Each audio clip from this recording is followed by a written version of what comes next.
Bonjour à tous, bonjour madame. Bonjour. On va faire un petit plongeon dans l'histoire avec l'histoire de cette reine des 4 royaumes, Yolande d'Aragon, votre ancêtre. Mais d'abord, un petit peu de précision. Vous êtes de la famille d'Angleterre, vous êtes de la famille royale d'Angleterre et vous êtes la cousine de la reine Elisabeth. Oui, à cause de mon mari. Mon, Enfin- mon mari est la cousine, le cousin de la reine. Enfin, c'est un lien très proche. Oui. Comment est-ce que vous expliquez cette fascination du monde pour la famille royale d'Angleterre? Je ne peux pas l'expliquer. Je ne peux pas l'expliquer, non. Mais dans c'est le monde entier, on se fascine pour cette famille. Peut-être, oui, mais À commencer par l'Angleterre, bien entendu. je ne peux pas l'expliquer, non. Parce que ma fascination avec l'histoire, c'est beaucoup plus tôt, pas dans l'actualité, pas dans le XXe siècle, ni dans le XXe. Je m'intéresse beaucoup plus tôt. C'est pour ça que Mais il n'y a pas un magazine aujourd'hui, dans le monde, en Europe, qui sort sans qu'il y ait une photo de la famille d'Angleterre. C'est vrai, je regarde pas beaucoup des journaux. Et en France, pays très républicain, ça fascine aussi, ça vous surprend? Oui, vous êtes fasciné ici, mais vous voulez pas avoir un roi, je crois.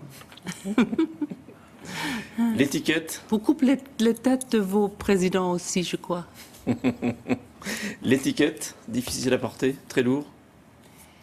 L'étiquette, c'est seulement des bonnes manières, je crois. C'est tout. Oui. C'est facile à vivre. Non, c'est pas difficile d'avoir des bonnes manières. Mais est-ce que c'est difficile, ce poids qui existe sur vous, sur vos épaules? Il faut toujours être correct, il faut toujours bien se tenir. Non, c'est pas Comment on difficile. vit dans la famille royale? Comment Comment est-ce qu'on vit dans la famille royale? Comment est-ce qu'on vit? Ouais. Comme normal. Vous êtes des gens comme tout le monde. Oui. C'est peut-être ça qui fascine après tout. Nous, on se trouve comme les gens normaux. Alors on va venir à cette reine des 4 royaumes, votre ancêtre. Et donc, elle aurait sauvé la France. Je crois que oui. Alors expliquez-nous ça. Alors, chacun de mes livres m'a donné l'idée pour le prochain. Et j'avais pas l'idée d'écrire sur Yolande. Je connais rien d'elle. Mais mon dernier Yolande livre... d'Aragon, votre ancêtre. Oh, oui, je savais même pas quel était mon ancêtre. Il y a toujours des généalogues qui m'apprennent de ces choses. Par hasard, tout le monde dans... Ce livre, c'est le premier livre d'une trilogie, vous savez. Et tout le monde dans la trilogie, il paraît, sont mes ancêtres. Mais ça m'intéresse pas beaucoup parce que c'est tellement loin, d'ailleurs, que ça fait pas beaucoup de différence de mon caractère. Alors, Mais elle est c'est par fascinée hasard. par un roi de France, très en difficulté, avec les Anglais, Charles VII. Charles VII, Et elle oui. décide de le sauver. Oui, Comment est-ce qu'elle s'y prend? elle a éduqué ce garçon. Il n'avait pas beaucoup de talent, je dois dire. Il était un mauvais caractère. Elle a fait ce qu'elle pouvait. Mais son mari, Louis II, d'Anjou, l'a pris qu'elle Je doit... précise qu'ils se sont mariés. Pardon? Je précise qu'ils se sont mariés le 2 décembre. Un 2 décembre. C'est un anniversaire. Voilà. Alors, son mari l'a pris qu'elle doit faire tout ce qu'elle fait pour le royaume et pour le roi. Alors ça, c'était toujours ce qu'elle a fait. Elle a organisé le mariage avec sa fille, avec 8 ans, Marie, avec le 3e fils du roi, 6, le roi un peu fou. Charles VI, le Charles folle. VI, oui, voilà. On ne sait pas très bien d'ailleurs s'il est vraiment le père de Charles VII. Oh non, on sait très bien qu'il est le père de Charles VII. Yolande avait des espions partout. Elle était espagnole.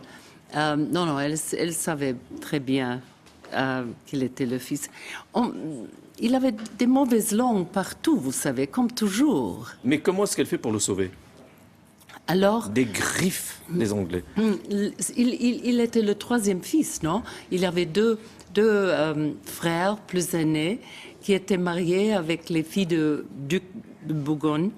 Elle savait bien que ce duc, le frère de son mari, le cousin de son mari, avait envie d'avoir le trône. Et alors, il a poisonné ces deux garçons. Et elle a fait ce mariage avec le troisième. Et elle découvre Jeanne d'Arc. Et là, c'est quand même capital. Ah oui, parce que elle avait plusieurs enfants elle-même, et son deuxième fils, René d'Anjou, le bon roi René, elle a organisé son mariage avec Isabelle de Lorraine. Et à Lorraine, il y a Dorémy. À Dorémy, il y avait Jeanne d'Arc. Et c'était René qui a écrit à sa mère, qui était à Chinon avec le cour en ce temps, qu'il y avait une fille qui veut sauver la France.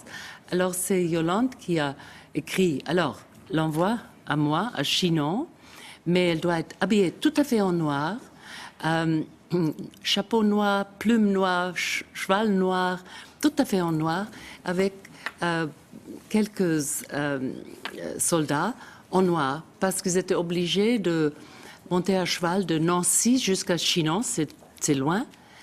Et ils ont pris 12 nuits parce que c'était territoire de l'ennemi. Elle est arrivée à Chinon et c'était Yolande qui l'a pris pendant 2 jours chez elle. Avant, elle a présenté Jeanne d'Arc à le roi pour savoir si elle est vraie. Juste une question. Vous parlez un français parfait. Non, je parle un français épouvantable, je sais. Où est-ce que vous avez appris? Non. Excusez-moi, non. Mon mari parle pas français parfait, mon fils aussi. Et il se gêne tellement quand je parle.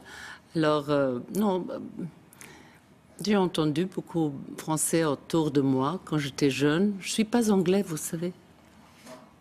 Parfait. On va essayer de parler aussi bien que vous. William? Non, elle n'est pas. On prend des cours? Elle n'est pas anglaise, elle est hongroise de naissance. Exactement. Non, c'est pour ça qu'elle, peut-être, il y avait dans sa famille des gens qui parlaient français. Merci beaucoup, madame. À bientôt, monsieur Sicard. À demain.